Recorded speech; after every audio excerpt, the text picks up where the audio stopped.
উদ্দীপক থেকে দেখবো যে একটি নিরপেক্ষ ছক্কা যদি নিক্ষেপ করি তাহলে ছক্কা থেকে 3 অথবা 3-এর চেয়ে বড় সংখ্যা আসার সম্ভাবনা কত অথবা না আসার সম্ভাবনাটা কত সেটা আমরা নির্ণয় করব।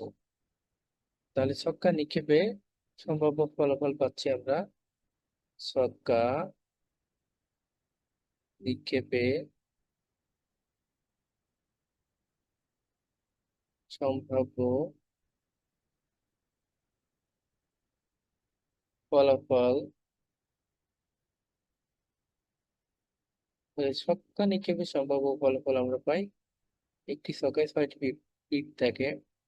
তাহলে 1, 2, 3, 4, 5, 6, অর্থাৎ সম্ভাব্য ফলাফল পেলাম আমি মোট কয়টি?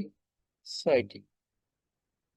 এখন 3 বলছে 3 অথবা 3-এর চেয়ে বড় সংখ্যা আসার সম্ভাবনা কত।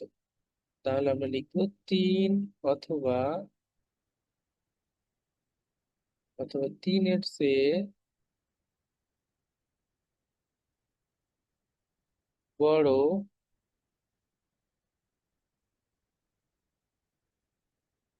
সংখ্যা আসার অনুকূল ফলাফল, অনুকূল ফলাফল ইকুয়াল 3 অথবা 3-এর চেয়ে, তার মানে আমরা 3কে নিতে পারবো। তারপর 3, 4, এর থেকে বড় 5 এবং 6, মোট পাচ্ছি আমরা এখানে 4টি অনুকূল ফলাফল। এখন আমাকে বলছে যে 3 অথবা 3-এর চেয়ে বড় সংখ্যা আসার সম্ভাবনা কত। অতএব আমরা লিখবো যে 3 অথবা 3-এর চেয়ে বড় সংখ্যা আসার সম্ভাবনা ইকুয়াল অনুকূল ফলাফল বাই অনুকূল ফলাফল বাই সম্ভাব্য ফলাফল, সম্ভাব্য ফলাফল। আমরা অনুকূল ফলাফল পাচ্ছি কয়টি? এখানে 4টি। আর সম্ভাব্য ফলাফল মোট পেয়েছি 6টি।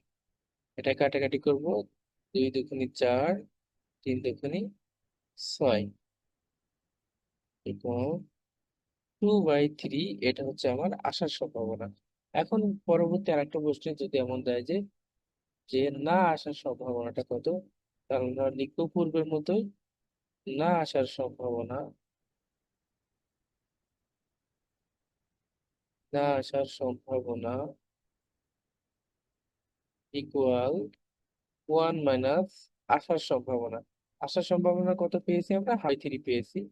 তাহলে 2/3, এটা যদি আমরা এখন লসাগু করি তাহলে 3 মাইনাস 2/3 ইকুয়াল 1/3।